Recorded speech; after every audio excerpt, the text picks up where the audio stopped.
On our Damian on Design, it's time to take a look at what the latest trends are in design. Damian Farrell is a local architect with Damian Farrell Design Group. Great to have you back with us. It's great to be back. We love trends, don't we? We do. Have things changed much? Yeah, there's some interesting changes coming about. Some things that we have talked about in the past that we sort of expect. Big up, and really what these trends are, these are tracking, this is the American Institute of Architects did this survey, so tracking increased interest in things, not necessarily a change, but what things are with increase of interest or decrease of interest. So what we want in our homes. What we want in our homes. And clearly the economy that we have been through the recession has had a big impact. So a lot of these things kind of dwindled, these non-essential but special use spaces and special use rooms dwindled. And now we're seeing a revived interest in some of these things. Also called special function? Special function. Rooms? Yes. Like what? Outdoor spaces. And this one I think has been enabled by building technology for the most part. So the window companies, just practically every window company now has these huge sliding folding doors. Used to be the company called Nanodore and sort of brought these to market. And you saw them in street side restaurants for the most part in the beginning. You know, the way restaurants open up on the street. So it started in a commercial application, now it's moved into residential. So, you know, almost every house we're doing, we're trying to incorporate some of these big sliding folding doors. It's a little bit of a problem here in Michigan because you can't match those openings with screens. You know, but in the drier climates, the southern climates where you don't have the bug problems, you literally can just open up your indoors to the outdoors and you're under shelter. So it's fabulous for those climates. So we're seeing a big up, you know, 61 to 63% increase in interest over the last 2 years. So in other words, you have this wide opening, so you're making your inside of your house open to the outdoors, extending that space. You know, and there's a psychological jump, if you will, from just having, say, a pair of French doors or a pair of sliding doors, which are nice. I mean, you know, you can get a sliding door that opens maybe 4 foot, and that's easy to walk through. But we're talking about openings that are uninterrupted for 10 to 16 feet.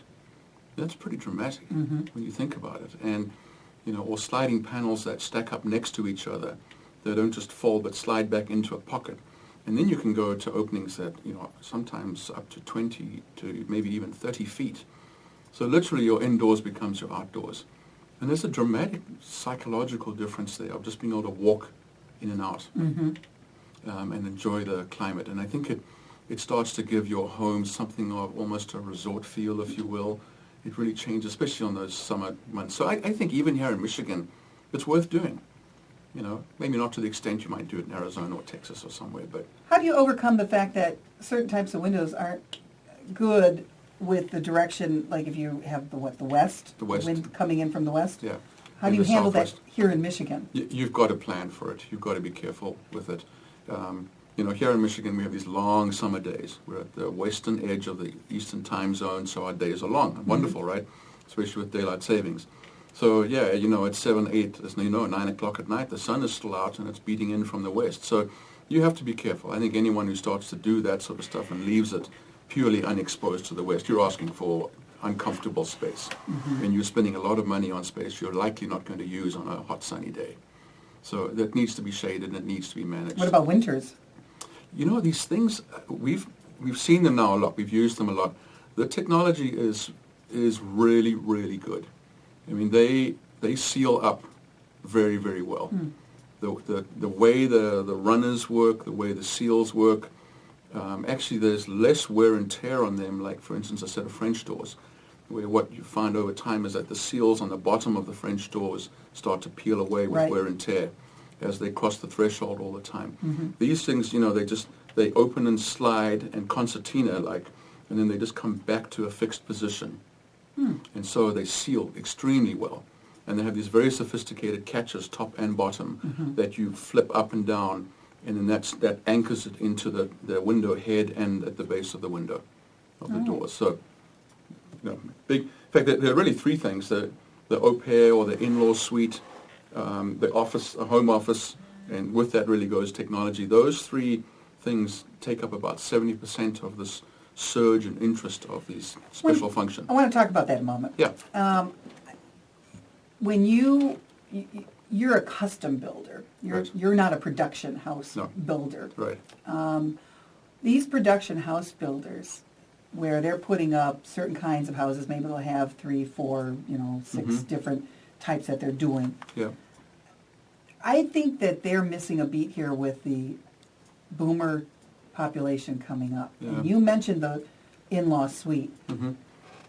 This is the population I'm at right now, and I'm going through Mm-hmm. this, trying to figure this out, that no longer wants to climb stairs, that might have multi-generational family members living with them.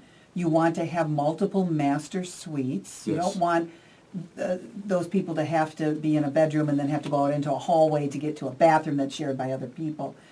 Yet I don't see the production house builders adapting to this at all. And I think they're missing out Yeah. on a huge population out there right now. I'm seeing some of that trend showing up in some of the top-end builders like Centex, like Pulte. Some of their homes are starting to address these features now, and even seeing some of these sliding opening door, outdoor space things, which in some ways actually talks to that whole accessibility thing as well. They are getting onto that a little bit. But I agree. I think that the production builders are a step behind. But I'm sure, in fact, I'm certain they'll catch up. I mean, these guys rely, and I don't mean this too disparaging, they really rely on tricks per square foot to sell, right? Right. And that's their business. They are competing with every other subdivision, every other plan book Right. design. So what do they got to work with? So they are going to have to get caught up with this, and they're going to have to recognize this baby boom demand. I also think, though, that they're catering to the younger family market, which is a good-sized market, but I think the business is going to be with us boomers. I agree. And here's another interesting shift that's happening. And talking to one of our clients just last week, who his entire business focus is adult foster care. All right. So this is not at the critical or the deep care level. I'm talking about where you can go and live in a establishment, a project, if you will. You are still mostly mobile. Sometimes maybe you're not. You're looking because of people's health increasing and we are living longer. He is seeing in his business this trend of the baby boomers not wanting to go to those places, of wanting to stay in their homes. I'm thinking of my in-laws, for instance, who are 82 and 84 years old and perfectly healthy, can still walk 9 holes of golf at their mid-80s. They have no intention of going. You can't even start that conversation, all right? And justifiably, I wouldn't want to either. So, yeah, there's some interesting unanticipated, subtle shifts going on here. And those people, even though, and your in-laws and others like them, are feeling really good now, things happen as you get older. Yes, they do. They may get laid up for a little while, and all of a Yes. sudden, if you're in a house that isn't the way it needs to be for you to navigate it, then you've got a problem. And I really think that people that are in their late 40s, early 50s need to start thinking about what kind of home do they want to live in Yeah, in their they do. older years, Yeah. and start adapting their homes now to that. Yeah, and we see this as part of the study, that some of the very popular home features that are focused on making homes more accessible. And I think when you do that, part of your strategy has to be, what do I do if there is that short term where I do need some critical care, if it's not hospital care. Right. And those things are available, and that market is adapting, but things like the accommodation of multiple generations, that's still very strong. So both the boomerang kids, right, but also the older generation coming home. You have that in your family, Right. the way you guys live as a family. Ramps and elevators, first floor master bedrooms, that has seen a dramatic surge. And we have that in our home, and I'm really glad I did it. I don't know that I did it consciously when I did, other than I wanted to be separate from the kids. But I'm really glad now that the kids are out of the house that we live that way. Right. It works very well for us. On-grade entries, obviously, we've talked about that in the past, being able to get in and out of the homes. We're seeing some interest in hurricane resistance. Doesn't really come into our part of the world. No, it but doesn't. Let's it's- go back yeah. to the grading, though, and, Yeah. and those steps and Yeah. how we do. Part of that problem here in Michigan, I'm starting to understand from builders, is that we've got water, we've got snow, and you've got to elevate things so that the snow and the water don't come into the home. How do you do that yet still make an easy way to walk from outside to inside into it? Yeah, and there's also an added challenge that the building code requires that you can't have any wood framing That's within it. 12 inches of grade. Right. So you're automatically dealing with at least a 12-inch step Right. at minimum at the outside of your house. So you have to be very careful in the siting and in the design of your home to be able to incorporate ramping and sloped. So what I like to see is where you take a combination of sloping the ground outside for your entryways and perhaps some sloped hard surfaces so that it doesn't look gratuitous. You don't end up with a ramp that suddenly requires by code a handrail. Right. You can always insert that at some later date if you really need it. But if you're careful about the design, you can handle that in a way that is gracious and elegant and doesn't. You've seen how many homes adapted where there's a wood ramp up to the front And door. it's just so obvious. It's so obvious, right? But they had to do what they had to They do. had to at do the what moment. they had Yeah. no option. Yeah. Some of those are on small lots, so you're limited on how you handle it space-wise with your ramping. Well, and, think about people that come to visit. You don't know who your guests are going to be in the future, No. who might come in a wheelchair Yeah. or other kinds of challenges. Yeah. I just think more of these kinds of design principles need to be implemented in homes today Yeah. so that we don't have to worry about that when we get older. Yeah. It's there. Yeah. And it's done beautifully. We're talking with Damian Farrell, Damian on Design each week here on the Lucy Ann Lance Show. You're listening to Ann Arbor's Talk Station 1290 WLVY. Some of the trends that are up now. What else is in the list? Home automation is sort of an interesting one. We ran into the first pieces of home automation about maybe a dozen years ago, and it really revolved around lighting systems. It was this very sexy thing, where you could pre-program and you'd have these pre-done settings, for romance, twilight dinner, those kinds of things. And I never quite got it because by the time you'd punched in the code and worked with your little control panel, and you'd gone through 4 screens, you could just as easily have used a slide on a good dimmer to do the same thing. But that technology I thought it would die. Actually, it's evolved into a much broader kind of whole home technology. So we have younger clients who are in their 30s and 40s. They like the idea of long distance management of their home. So with smart thermostats, with television, with the way that they can access things on the internet, they literally like the idea that they can monitor their homes when they're traveling. They can turn things on and off. They can manage their light switches on the exterior, those kinds of things. So their homes have become an extension of the technology that they are using on a daily basis. That's become extremely popular. Of course, wireless systems now is a no-brainer, right? Everywhere you go. Energy management is becoming more and more. Nest, the company that has made this smart thermostat and made something so beautiful out of it.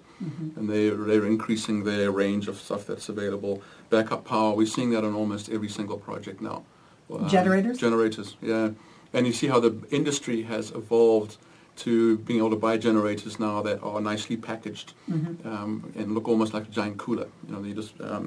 So the long-range controls I've talked about.